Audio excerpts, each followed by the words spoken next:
Hey, so this video is just to go through all of my snare drums, give a side-by-side comparison, and my kind of opinion on what I think about them. I have a lot of heavy metal snare drums, and I just thought this would be cool to see what they sound like side by side.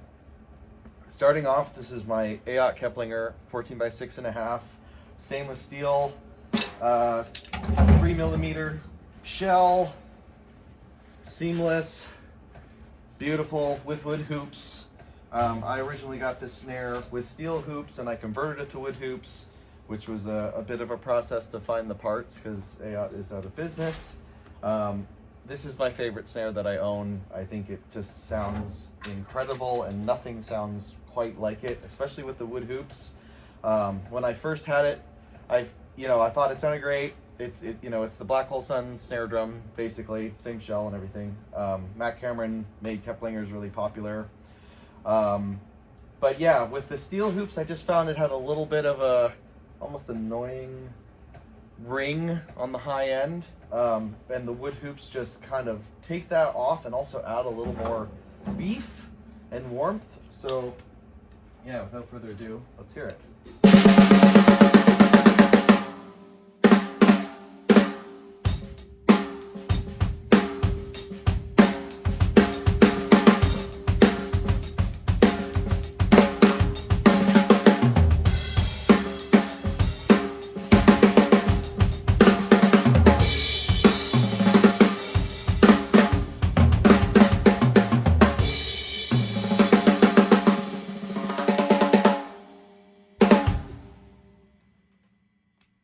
As you can see, powerhouse snare.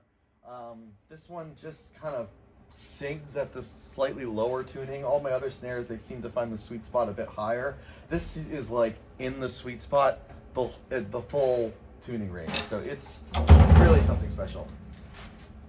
But moving on, I want to show you next another amazing snare. I think this is one of the best values for a snare drum on the market. This is the Gretsch Bell Brass 14x6.5. This is also a 3mm shell.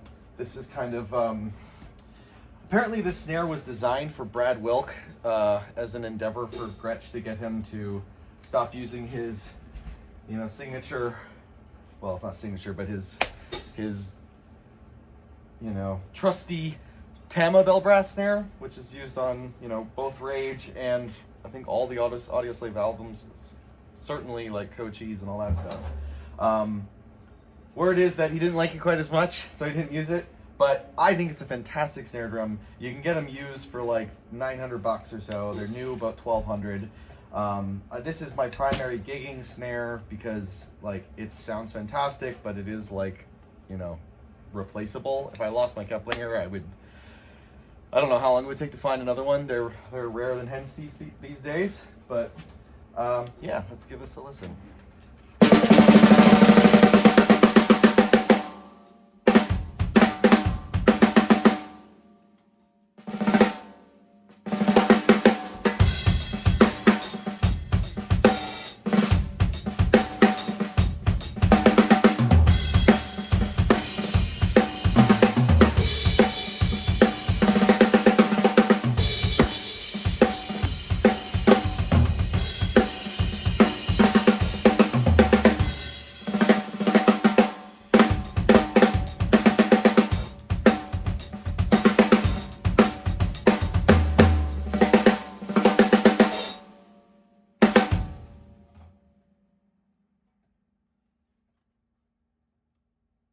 Pretty much it. That was my first Bell Brass snare. It led me to eventually finding the 40th anniversary reissue Tama, which is actually what I recorded Firecracker Man with, and then that led me to this, which is I would kind of consider the closest thing to the Holy Grail, which is a real 1980 Tama Bell Brass. This is a replica 1980 Tama Bell Brass. It's actually a replica of the prototype, which is known as the Terminator, which is what Dave Grohl used on Nevermind and also the Foo Fighters Color and the Shape album. So the prototype is slightly different from the, you know, the retail model. The retail ones were 3 millimeters, and all the other Tama bell brasses were 3 millimeter shells. The prototype and the Terminator were 5 millimeters. So this is a 5 millimeter shell.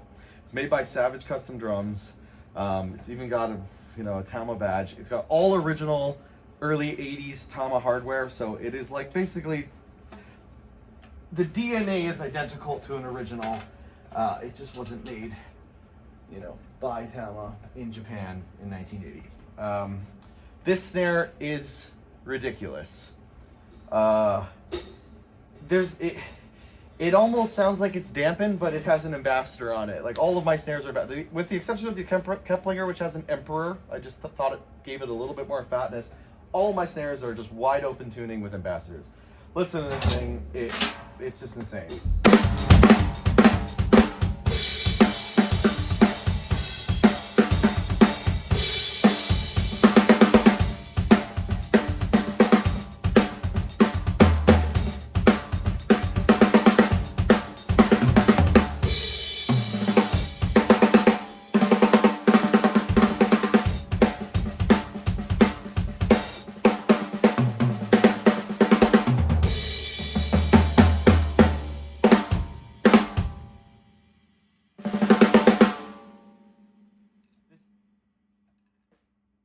This is one of those snares too that it's pretty much sounds good at every tuning. It's a little higher than the Keplinger right now. I've even had it higher, and it just cuts through everything. It's also like probably the one that gives you the most sub in the chest of them all. But you know, this is almost a $2,000 snare drum, and it's like at least a 6-month wait to get one. So it's, you know, it's pricey. It's the most expensive snare I own. That's why I think the Gretsch is fantastic, because, you know, I'll play it side by side. You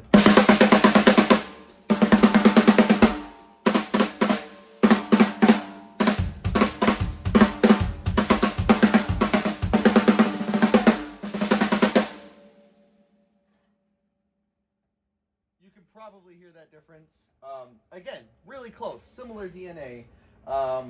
I think, like, technically the Gretsch is is brass, and what bell brass really is bronze. So I find this one is just a little darker. It has a bit more thump in the chest. I would say the brass one has a little bit of a sweeter high end. Both are fantastic. It kind of depends what you're doing. I think if you're more of a jazzy player, you might prefer the Gretsch. If you're a rock player like me, this one is just a cannon.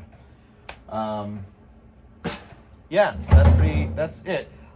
Just for fun, I'm gonna just show you what a non-heavy metal snare sounds like in the rotation. This is my LM402. This is the 1976 John Bonham model Supra-phonic. Really, really mint condition. This has got a vintage coated on it.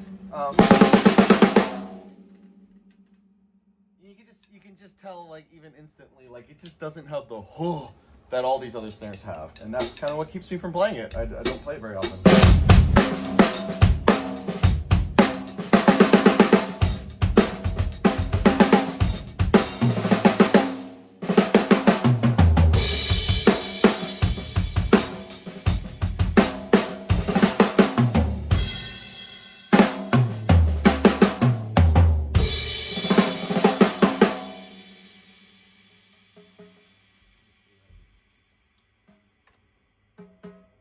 It's at quite a bit lower tuning. You know, I going for sort of the Bonham sound here.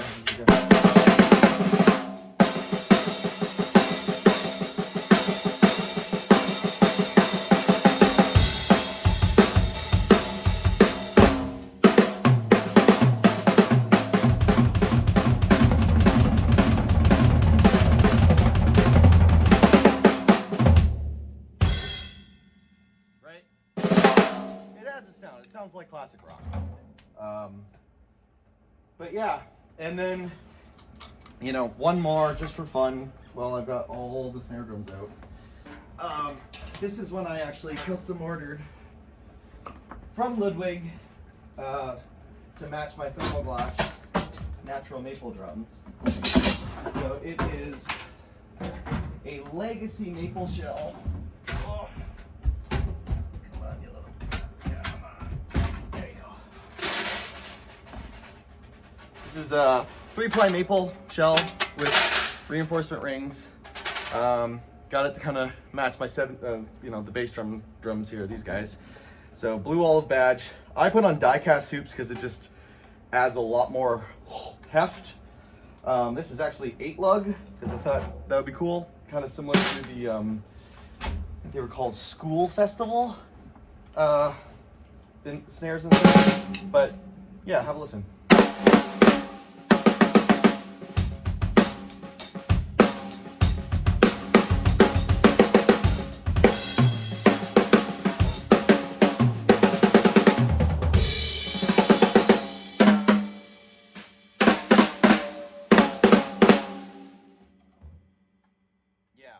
So to me, there's just like, it's good to own a maple snare. They have their place, but for my intents and purposes, I am a heavy metal snare drum fan. So there you have it. What's your favorite? Ayotte Keplinger, Gretsch Bell Brass, Savage Bell Brass, Tama replica, Ludwig Supra-phonic, Ludwig Legacy maple. For me, the one I just like can't live without being on my kit is the Keplinger.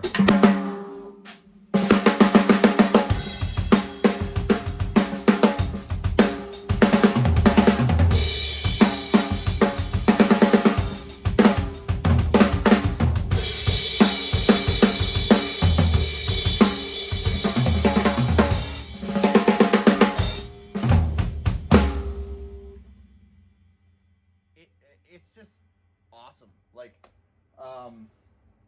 I think it has the heft of like the Bell Brass snares, but it also is just more wide open. I find like the Bell Brass snares, both of them, are a really tight, kind of condensed sound, which has its place. You know, no dampening required. This is like much more open, and that's kind of what gives you that Black Hole Sun sound, right? Like.